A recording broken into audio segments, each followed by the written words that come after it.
Sorry to disappoint everyone, but this book's title is inaccurate. It's not about a sleepover, it's mainly about a charity drive. But they probably wouldn't have sold many copies if it was called Dawn and the Big Fundraiser. Argo Font Book Review, Argo Font Book Review. This book was written by Peter Larangis. The local elementary school has started a pen pal program with a Native American tribe called the Zuni. The Pike kids read their letters while Mallory lectures them on common misconceptions about Native Americans. The Pikes decide the Zuni must be good people because they like the Teenage Mutant Ninja Turtles. That's basically all you need to get the approval of 10-year-old boys in 1991. Disaster strikes when there's a gas explosion at the Zuni Pueblo. The school and several buildings burn down. Everybody is devastated by the news, and Dawn puts herself in charge of fixing the situation. I guess we can add disaster relief to her list of babysitting skills. The Zuni need food, clothes, and money, so Dawn decides to hold a food drive / clothing drive / fundraiser. She tells one of the elementary school teachers about it, but obviously we can't have too much teacher involvement in this book, because teachers are adults, and adults are boring. So instead, Dawn plans everything with the BSC. Amusingly, none of the babysitters can think of an idea for fundraising. Yep, they've straight up forgotten about all the other times they've gotten money in this series. Continuity! So they decide the kids can do anything they want, as long as it makes money. The babysitters pat each other on the back for coming up with such a great plan, which will obviously not backfire. The charity drive is going to end with a huge sleepover in the gym. There will be free toys and pizza for every kid in school. I did the math myself. This sleepover costs well over $1,000. As we see later on, the kids only raise $2 or $3 each. So unless there's 400 extra kids in school that we don't hear about, this fundraiser makes negative money. Stacy babysits Charlotte Johansson. She tells Charlotte about the charity drive, and she warns her to keep it a secret. Don't tell anybody. We want to figure out a good way to spread the word fast. To the school, to the parents, to the whole town. Is it just me, or does that make no sense? Stacy orders Charlotte not to tell people about the charity drive because they want people to know about it. That's the exact opposite of what you're trying to accomplish here. Charlotte says they should hold a school assembly to tell the kids about the charity drive. Good idea! Next chapter, Dawn goes to the elementary school and does an assembly. The other babysitter club members get to come too. I'm not sure why they don't talk at the assembly or help Dawn out in any way, but hey, who cares? It's a good excuse for them to leave school for an hour. I bet this was Claudia's idea. We get a few chapters of the kids raising money for the cause. The Pikes put on a carnival, which is interrupted when a dog runs wild. Haley pretends to be a fortune teller, and humorously, her fortunes involve telling people things they already know. Jackie Rodowski and friends put on a neighborhood yard sale.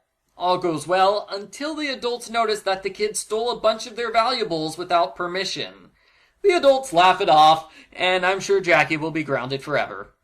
A bunch of kids drop off food and clothes at Dawn's barn. She gets suspicious when she realizes the donations include caviar and new designer outfits. Dawn mentions this to one of the parents, and sure enough, the kids stole a bunch of stuff without their parents' permission.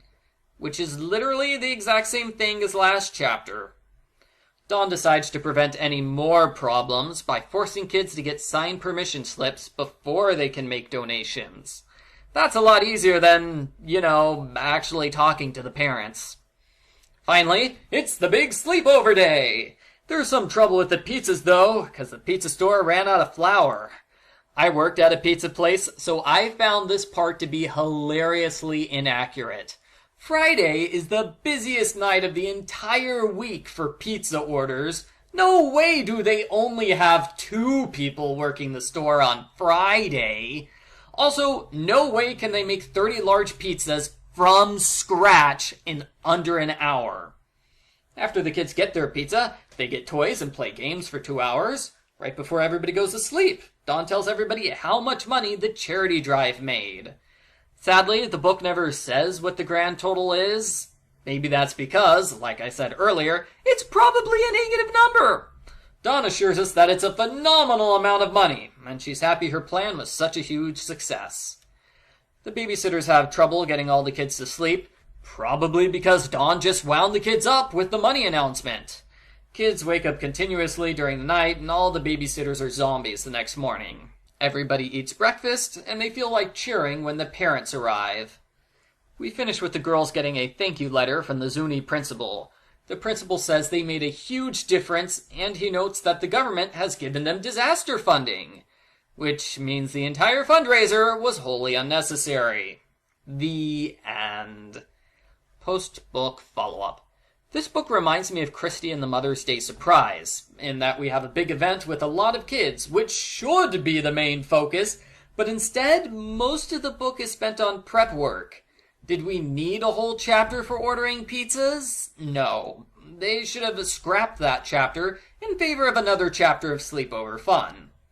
I think the book dedicated more pages to the kids' fundraising antics than to the actual sleepover.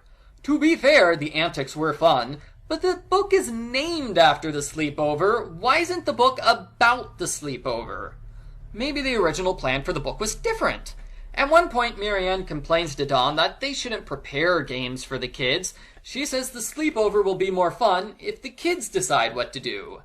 That felt like they were setting up for a storyline where Dawn ruins the sleepover by forcing the kids to do a bunch of stuff, so she can learn a lesson about giving kids space. That's a way to make the sleepover more important to the book, do that storyline. But maybe they decided to get rid of the story since we had that lesson before in books 22 and 36. Or maybe I'm just reading too much into one paragraph. Whatever! Another minor thing that caught my attention is how Dawn says the sleepover plan is something Christy would make. Yes, and that's a problem we'll be running into now that we're officially in the Ghostwriter era. This should have been a Christy book. It fits her personality much better than Dawn's. But the book molds Dawn's personality to fit the situation, and it's done in such a way that any girl could have been the narrator, and the book would have been basically the same. Overall, I didn't like this book much. It's all about planning a fundraiser, which runs into obvious problems that would have been corrected if there was any adult involvement. I like that Dawn is working so hard to raise money for a good cause, but I suspect that by the time this review is posted, I will have forgotten everything about this book. It's just rather unremarkable. I give Babysitter's Club number 43, Dawn and the Big Sleepover, a 3 out of 10.